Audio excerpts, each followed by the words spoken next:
Hola, ¿cómo están? Buenos días. Espero que se encuentren bien. Es un gusto nuevamente poder saludarles y por lo tanto vamos a continuar, pero antes de iniciar, Montserrat, Belén, ¿tienen alguna pregunta, algún comentario?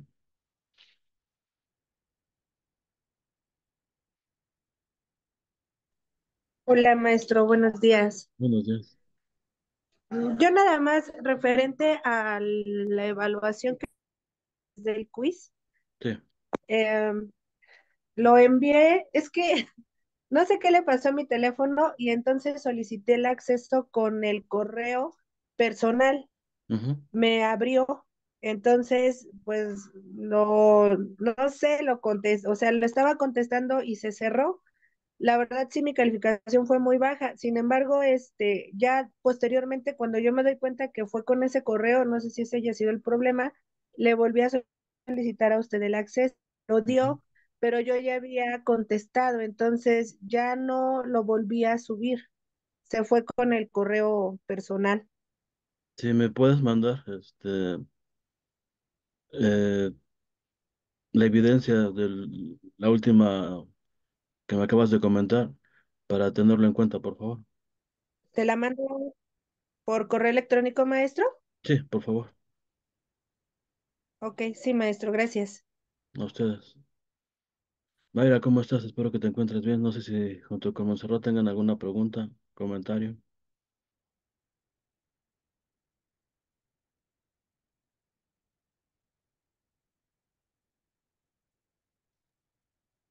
Pues solo relacionado a la evaluación, bueno, la próxima semana ya son exámenes, maestro, hacen el examen, Montserrat, disculpa que te luego interrumpa. terminan. No te llego a escuchar. Se escucha un tanto retirado tu voz. ¿Me podrías nuevamente repetir, por favor?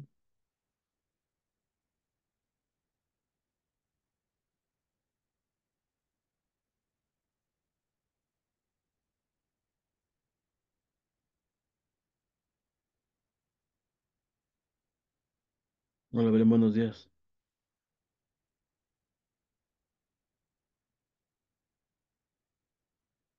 Sí, sí, Montserrat. Si tienes alguna pregunta, lo puedes hacer, por el chat.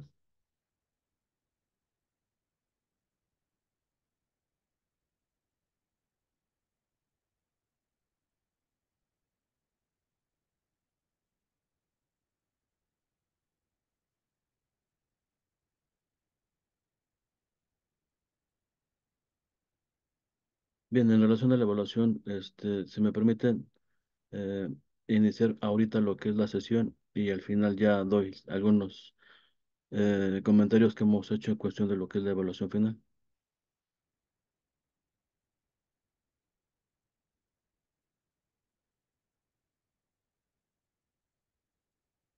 Bien, vamos a continuar con lo que hemos estado trabajando en relación a esta parte sobre lo último que nos queda de este periodo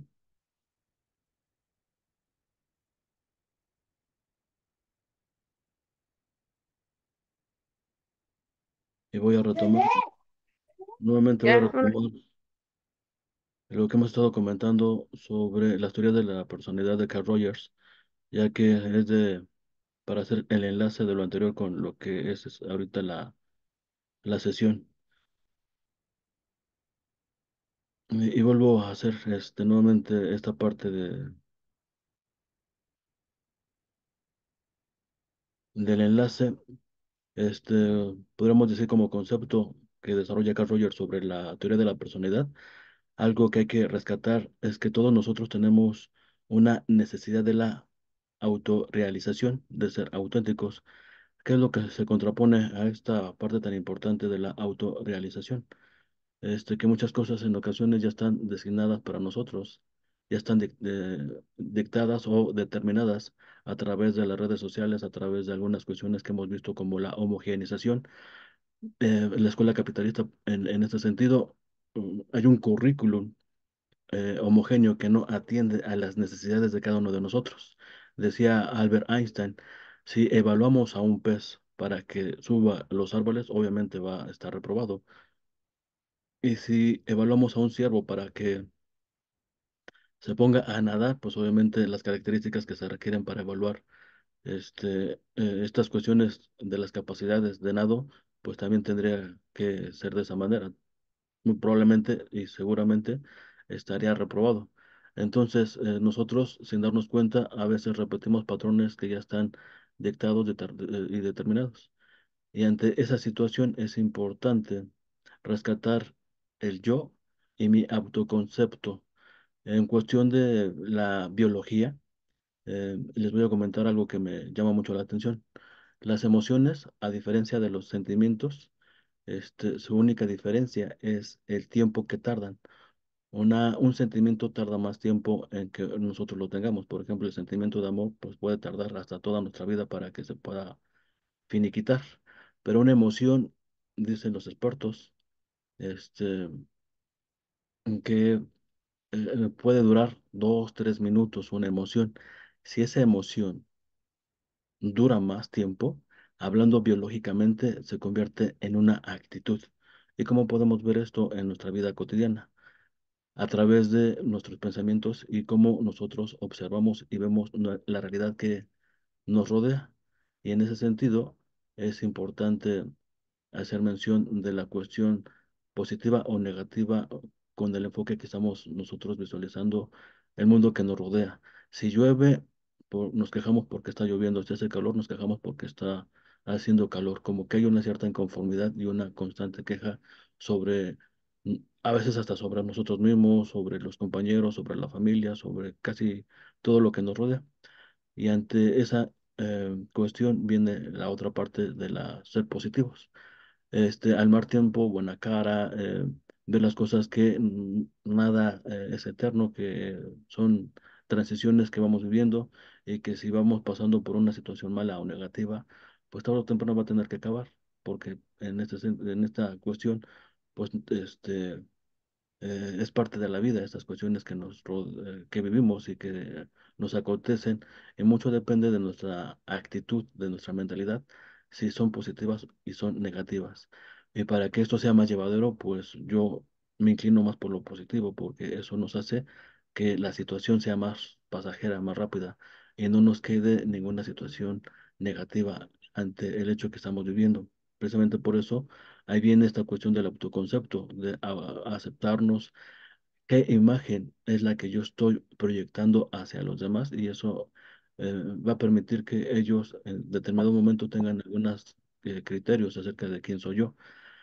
Que bien lo dice que Rogers, la personalidad es como una máscara, no tenemos la personalidad con cualquier persona. Y si son personas que apenas vamos conociendo, Ya mis lentes, amor. una personalidad muy diferente, una personalidad muy, muy, muy diferente, porque como no los conocemos, pues obviamente vamos a tener que ser cautos, precavidos, de no dar una mala imagen, para que eso obviamente no empañe desde nuestra percepción, lo que somos nosotros como personas y como seres humanos. Y por lo tanto, lo que vimos nosotros se antepone a nuestro autoconcepto. Y por eso yo les comentaba, con esta cuestión de la neuroprogramación hay que tener también mucho cuidado. Si nosotros vivimos en un ambiente, en un hogar donde nos decían cosas negativas de nosotros, si nos comparaban con los hermanos o quizás nos daban algunas características de los padres o de la mamá, pues eso puede también acarrear conceptos erróneos de lo que somos nosotros, como que nos van programando para hacer cosas a las cuales pues nosotros no estamos listos ni preparados, de ser malos, de ser mm, cosas negativas de nuestra personalidad, de que no somos buenos para la escuela, que no somos buenos para el trabajo, que somos flojos, que somos infinidad de cosas. Se antepone estas cuestiones vivenciales y van alimentando nuestro autoconcepto de cómo nos vemos nosotros. Sin darnos cuenta, como lo acabo de comentar con esta cuestión de la neuroprogramación, causa ese tipo de construcción de quién somos nosotros. Y aquí algo muy importante que quiero resaltar. Tiene que haber una coherencia de quién soy yo con mis experiencias para que tengamos nosotros un bienestar, un desarrollo eh, que nos permita tener una mejor autoestima, una mejor autoimagen de cómo nos percibimos nosotros, ya que en ocasiones hasta lo que vemos en el espejo puede ser eh, muy diferente a cómo me siento, o puede ser igual. A veces vemos en el espejo que más defectos que virtudes, y es ahí donde viene ese desbalance, viene esa desigualdad en relación a estas cuestiones de autoconcepto y de las experiencias vivenciales, lo que ocasiona que nosotros tengamos algunos problemas psicológicos que venimos arrastrando y que es importante atender y resolver para que nuestras condiciones de vida sean mucho mejores a partir de lo que somos nosotros como personas. Obviamente tenemos que tener en cuenta las condiciones de los valores que se predominan en nuestra vida, pero los valores en cuestión de, de virtudes que nos permitan ser mejores personas, mejores seres humanos, más empáticos, más perceptivos y entender que también las otras personas son seres humanos que se pueden equivocar, que pueden tener errores y que también tienen una historia. Y por lo tanto, a veces hay ciertos valores, por ejemplo, en cuestión de la estética, que son un tanto eh, irreales. Un ejemplo palpable son las fotografías que nos presentan de las modelos, con tallas bastante difíciles de conseguir y anatomías que parecen ser un estándar, que en ocasiones nos los presentan y que parece ser que esa es la tendencia de salud que tenemos que seguir nosotros para estar bien sin entender que también nuestra cultura en cuestión de la biodiversidad de tallas y ese tipo de cuestiones pues son muy diferentes a la que nos imponen algunos países, ya sea europeos o estadounidenses. Y por lo tanto a veces queremos hasta el cabello, cambiarnos ese tipo de aspectos.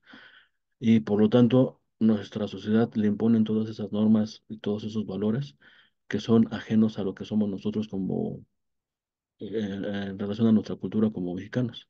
Si queremos parecernos a, a estas otras culturas, pues obviamente sí va a ser un poco difícil que encajemos y cuando queramos alcanzarlo, pues va a ser imposible lograrlo y es ahí donde vamos a tener algunas cuestiones que es importante analizar y pensar de que pues cómo voy a tener una talla cero si mis condiciones son y estructuras biológicas son otras. Entender y comprender lo que hemos estado platicando sobre lo que nos van imponiendo y las redes sociales ahorita son una forma de difusión de esto que estoy platicando bastante, mm, ¿cómo mencionarlo? Hay mucha difusión de todo esto y si nosotros no analizamos y pensamos que son solamente algunas propuestas y si nos creemos lo que vemos, lo que escuchamos como algo real, pues va a ser difícil poderlo alcanzar como mencioné y nuestra calidad de vida no va a ser óptima precisamente por estas imposiciones que, eh, que nos hacen seguir. Tan solo los pantalones, la talla, a veces muy ceñida al cuerpo, las piernas más largas, torsos más largos, pues sí vamos, dependiendo de nuestra complexión, sí, no vamos a empatar en ese sentido.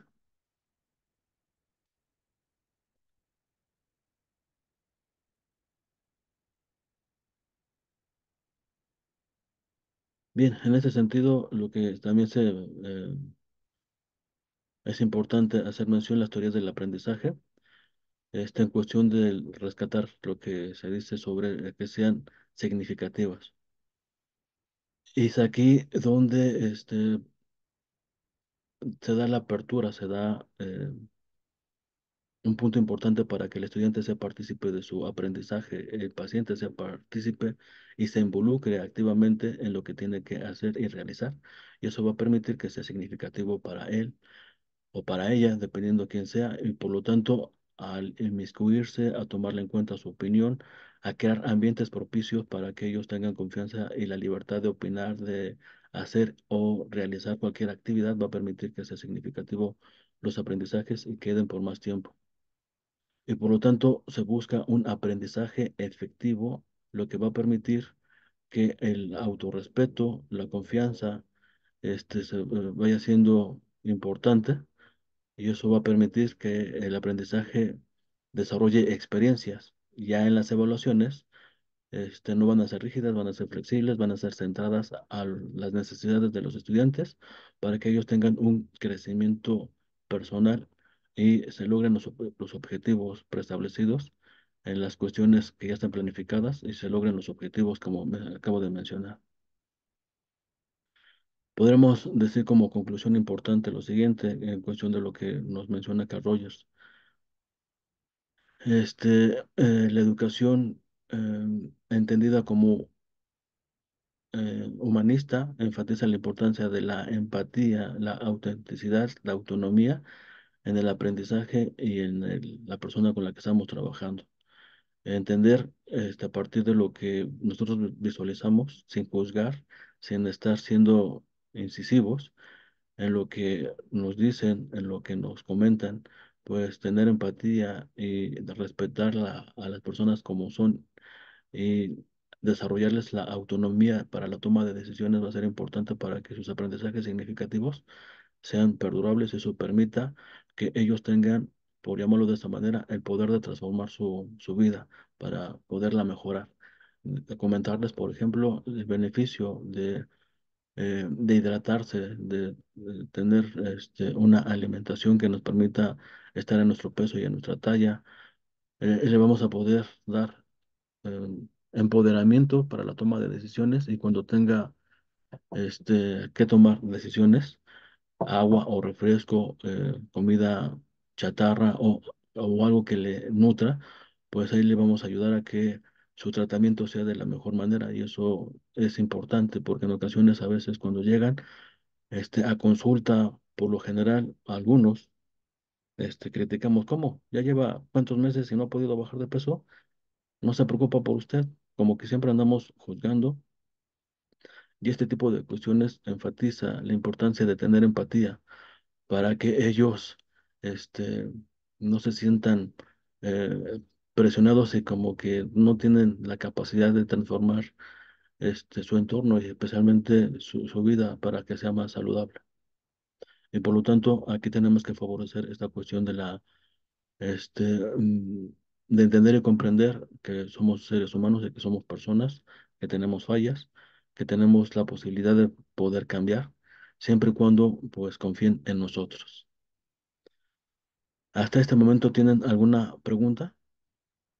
Porque venimos con las pedagogías que son importantes retomar y tener en nuestras prácticas, tanto en la cuestión clínica como en las cuestiones educativas.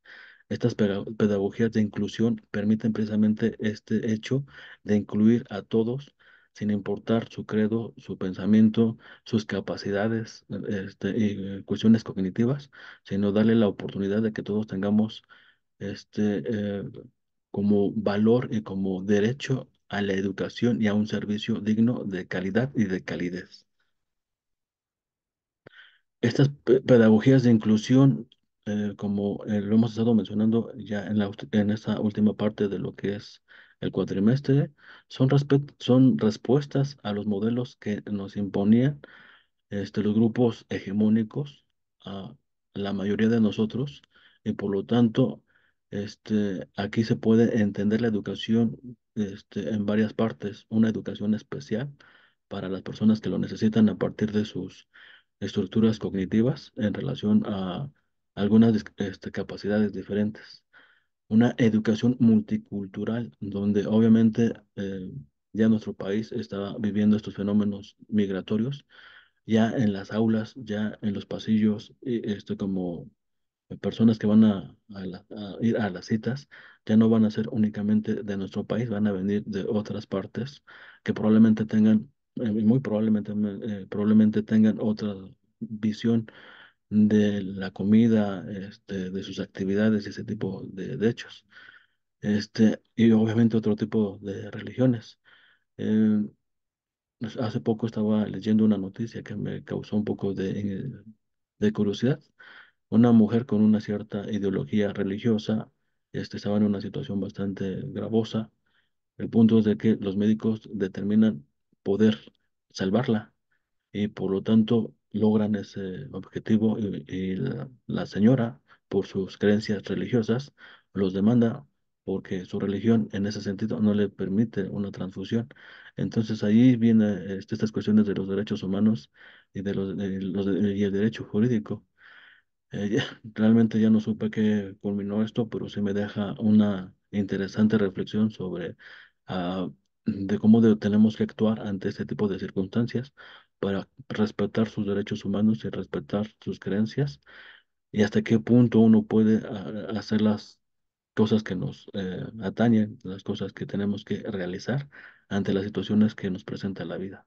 Y por lo tanto, la UNESCO hace esta aseveración en relación a las pedagogías de inclusión. La educación es para todos, o sea, si eres pobre, si eres rico, pues la condición económica, social, religiosa, tienes el derecho a la educación como tal, es un derecho universal. Y por lo tanto, uno de los precursores de la pedagogía de la inclusión, como lo he mencionado anteriormente, es este personaje interesante que causó polémica en nuestro país, porque se retoma como punto importante del modelo actual, una pedagogía liberadora. Y ya igual aquí tenemos a otra interesante exponente que es María Montessori, que pone como punto central al estudiante y deja al maestro como un guía, como un orientador, sino que con las cuestiones educativas, en las cuestiones de salud, tenemos que enfocarnos tanto en el alumno como en el paciente. Y eso nos va a permitir algo que en una educación masificada es un reto, pero sí tenemos que tomarlo en cuenta. O un servicio de salud masificado, tenemos que tomar en cuenta este último punto que es la personalización del aprendizaje, centrarnos en cada uno de los pacientes, en cada uno de los alumnos para que podamos entender y comprender cuáles son algunas cuestiones que estos tienen y facilitar y guiar y orientar los procesos en cuestión de los tratamientos, en cuestión de los procesos de enseñanza-aprendizaje. Y en este punto, la educación inclusiva debe de promover la equidad y la accesibilidad tanto a los servicios de educación como de salud. Como lo hemos dicho, la Constitución lo marca y lo dictamina, y eso nos va a permitir entender y comprender que todos tenemos derecho a una educación y a un servicio de salud. Y por lo tanto, reconocer que hay una diversidad va a enriquecer lo que somos nosotros como personas y como seres humanos. Y nos va a permitir entender que hay otras maneras de ser, de pensar, y ese tipo de cuestiones que son muy importantes para que tengamos un estado de bienestar para todos. Y el currículum, como se ha mencionado, que son los programas de estudio, los objetivos, lo que se va a ver dentro del mismo, al igual que em, los expedientes de los pacientes, el tratamiento de los pacientes, tiene que cubrir las necesidades individuales de cada uno de ellos. A veces agarramos como especie de machotes, los llenamos y se los damos a los alumnos como contenido para que ellos los entiendan, cuando a veces no sabemos si ya desayunaron, porque el no, como ustedes bien lo saben, el no desayunar, pues obviamente va a dificultar las estructuras de aprendizaje, va a dificultar las estructuras que nosotros tenemos para entender y comprender lo que nos enseñan dentro y fuera de la escuela. A veces, cuando ustedes están frente al paciente, desconocen si ya desayunó, en ocasiones tienen que pedirles que vayan en ayunas para hacer algunos estudios y saber a través de los estudios de laboratorio cómo están. Y en este sentido, eh, sí es importante tener empatía cuando te preguntan, es que no le entendí. Eh, una necesidad que tenemos los que estamos enfrente de un grupo o enfrente de los pacientes es darnos a entender. Si utilicé algunas palabras técnicas, entonces tengo que visualizar y ver qué tipo de palabras puedo yo ocupar para darme a entender, porque mi necesidad es darme a entender. Y por lo tanto, a veces nosotros nos desesperamos, nos enojamos, nos ponemos un tanto frustrados porque la otra persona parece ser que tiene la culpa en relación a lo que estoy comentando, pero no nos ponemos a pensar si tuvo la oportunidad de seguir estudiando, de seguirse preparando, si le gusta leer, si le gusta tipo de estas cuestiones. Y a veces eso nos desespera y no tenemos esta cuestión de la empatía. Si nosotros eh, buscamos las palabras que puedan ayudarnos a entender cuál es la situación del paciente, ellos nos van a entender y van a comprender y van a seguir las indicaciones que están marcadas. Y eso va a facilitar que se cumplan los tratamientos y que los objetivos, ya sea de que baje de peso y que siga continuando con su tratamiento, van a ser más efectivos. Y por lo tanto, esta participación activa de darles este, como punto central que ellos son los que el eje de lo que estamos haciendo va a facilitar que se logren los objetivos. Y vuelvo a hacer mención, fomentar la participación activa, escuchar, entender lo que nos están dando a través del mensaje que nos están haciendo llegar por diferentes vías. Y por lo tanto, eso va a permitir que se logren los objetivos preestablecidos. Y por lo tanto, aquí tenemos estas dos cuestiones que se anteponen, estas cuestiones excluyentes y la parte que incluye.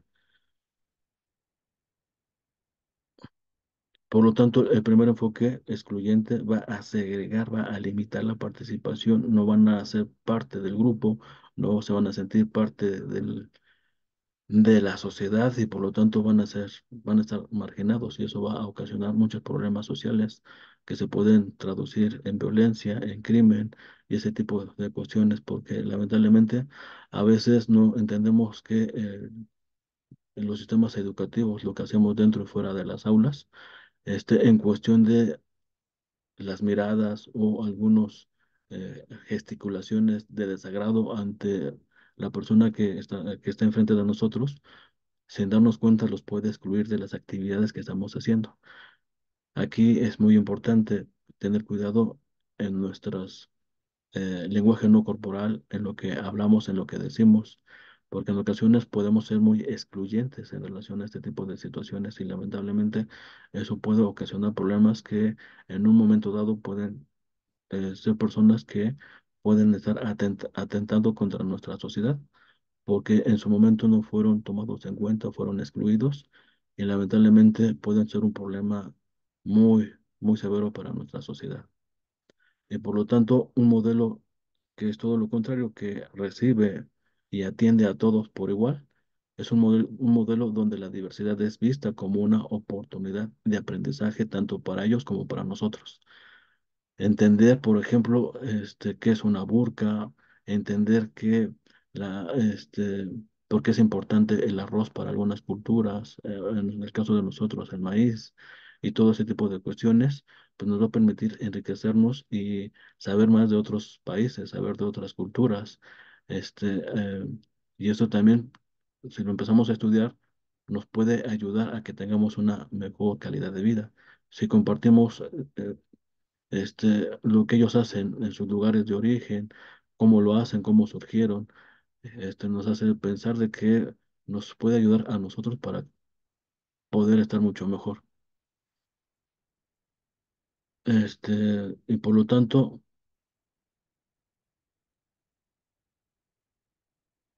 y por lo tanto, es importante un diseño que tome en cuenta las diferentes capacidades de nuestros alumnos y de nuestros pacientes. En el caso de ustedes es un poco interesante, porque lo comento, entender que hay diferentes formas de aprendizaje. Algunos son kinestésicos, ¿qué significa esto? A través del movimiento. Otros son visuales, a través de cuestiones que ellos observen y se coloquen en el pizarrón o en la televisión o en el proyector. Y otros son auditivos que probablemente no te ven a los ojos o no estén viendo directamente lo que está escrito, pero cuando tú les hablas, les empiezas a describir, a decir cuestiones de algún contenido, lo escuchan, lo reflexionan, se les queda. Entonces, es importante crear diseños donde estilos de aprendizaje sean tomados en cuenta y permita que esto sea un beneficio para todos. Y entender lo anterior nos va a permitir que las evaluaciones sean flexibles y personalizadas, utilizando metodologías activas y adaptadas a las necesidades de nuestros grupos. Precisamente por esto, este modelo que ustedes están cursando tiene estas características. Es un tanto es flexible, se pretende que sea personalizada con estas metodologías activas y adaptadas a las necesidades de ustedes.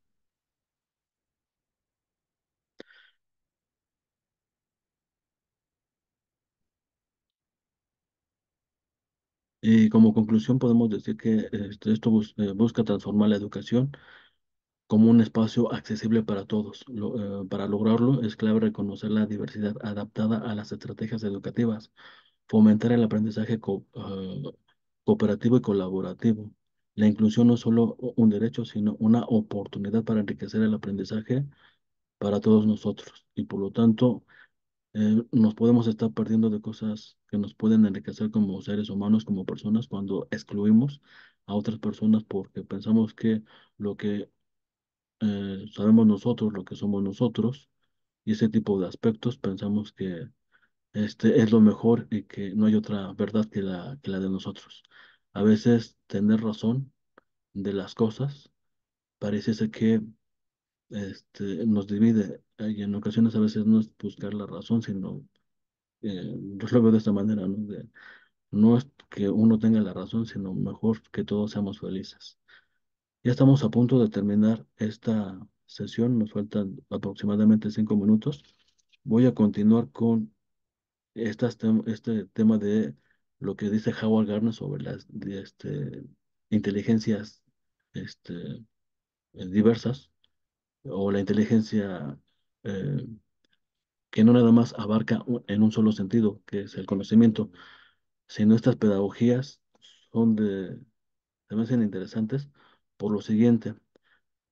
Nosotros pensamos que las personas inteligentes son las que saben mucho y que sacan 10 o que sacan buenas calificaciones en los exámenes.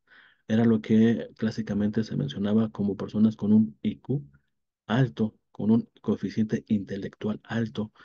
Estos estudios o el IQ o el coeficiente intelectual se empezó a utilizar en Francia a principios del siglo pasado y le retomó Estados Unidos y fue el quien las propagó en todo el país. Y esta cuestión de las inteligencias múltiples de Howard Gardner, a mí en lo personal me viene a dar tranquilidad, porque en ocasiones pensamos que las únicas personas que son inteligentes, que son sobresalientes y que tienen cuestiones sobredotadas únicamente son las personas que tienen buena memoria, que se aprenden datos y que sacan buenas calificaciones en los exámenes. Y por lo tanto, este modelo valora los diferentes tipos de inteligencias. ¿Qué significa esto? Que nosotros probablemente no tengamos desarrollada una inteligencia, porque Howard Gardner dice que tenemos como unas 7 inteligencias. Y por lo tanto, aquí voy a mencionar solamente algunas cuantas de ellas. Él habla acerca de la lógica, las matemáticas y estas cuestiones verbales. Y por lo tanto, su teoría de las inteligencias múltiples, este, eh, para nosotros que estamos aquí enfrente y también para ustedes, va a ser un punto que tenemos que tomar como base para entender y tenemos que desarrollar cuestiones innovadoras en los contextos tanto áulicos como no áulicos o fuera de las cuestiones del aula o del salón.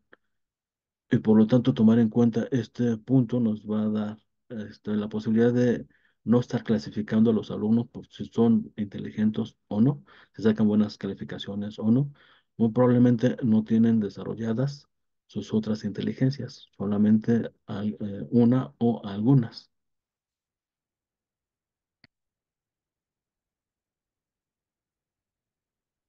Y aquí tengo las inteligencias múltiples de Howard Gardner, que nos dice que, como les comentaba, ya ahorita ya incluyó este, otra, que es la más reciente, que es esta cuestión del autocuidado de nuestro ecosistema, que es la naturalista, que la habíamos dejado y que no habíamos tomado en cuenta.